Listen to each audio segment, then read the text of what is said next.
Myanmar में सैन्य तख्तापलट के बाद हालात ये बने हुए हैं कि जनता सड़कों पर उतरी हुई है और लोकतंत्र बहाली की मांग कर रही है। वहीं सर्वोच्च नेता आंग सान सूकी को फिलहाल कैद में ही रहना होगा। यह वहां से बड़ा अपडेट है। आंग सान सूकी की सुनवाई नहीं हो सकी है।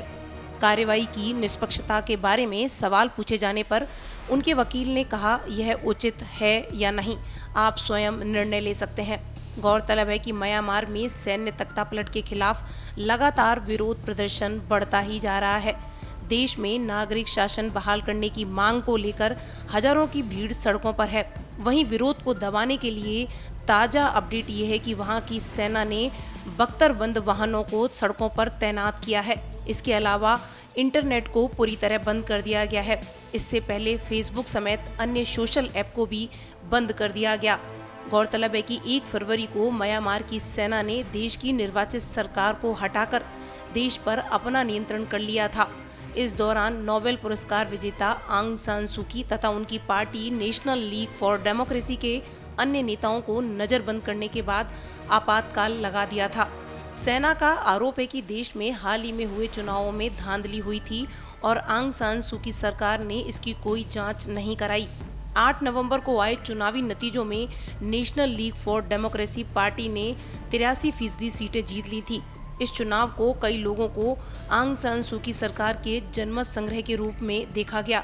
साल 2011 में सैन्य शासन खत्म होने के बाद से ये दूसरा चुनाव था, लेकिन म्यांमार की सेना ने इन चुनावी नतीजों पर सवाल खड़े किए और सेना ने सुप्रीम कोर्ट में राष्ट्रपति और चुनाव आयोग के अध्यक्ष के खिलाफ शिकायत की। हाल ही में सेना द्वारा कथित भ्रष्टाचार पर कार्रवाई करने की धमकी देने के बाद तख्तापलट की आशंकाएं पैदा हो गई थीं और सेना ने ऐसा ही किया।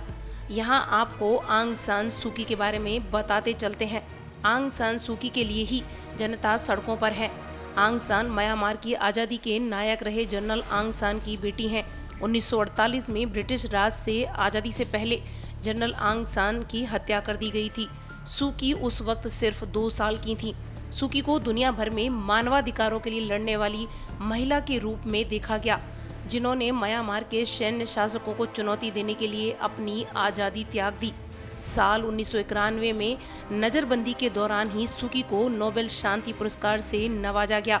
1989 से 2010 तक सूकी ने लगभग 15 साल नजरबंदी में गुजारे। साल 2015 के नवंबर महीने में सूकी के नेतृत्व में national league for democracy party ने एक तरफा चुनाव जीत लिया। ये म्यांमार के इतिहास में 25 सालों में हुआ पहला चुनाव था जिसमें लोगों ने खुलकर हिस्सा लिया। म्यांमार का संविधान सूकी को राष्ट्रपति बनने से रोकता है क्योंकि उनके बच्चे विदेशी नागरिक हैं, लेकिन सूकी को म्यांमार के सर्वोच्च नेता के रूप में देखा जाता है। वहीं इस मामले में भारत के विदेश मंत्रालय ने कहा है कि म्यांमार में सैन्य तख्तापलट की घटना के बाद वहां की स्थिति का आकलन करने के लिए भारत और अमेरिका ने संपर्क में बने रहने पर सहमति जताई है। विदेश मंत्रालय के प्रवक्ता अनुराग श्रीवास्तव ने बताया कि अमेरिकी राष्ट्रपति जो बाइडेन और प्रधानमंत्री नरेंद्र मोदी के बीच टेलीफोन पर म्यांमार के घटना को लेकर हाल ही में चर्चा हुई है। श्रीवास्तव ने कहा कि भारत और अमेरिका संपर्क में बने रहने तथा स्थिति पर आकलन साझा करने पर सहमत हुए हैं।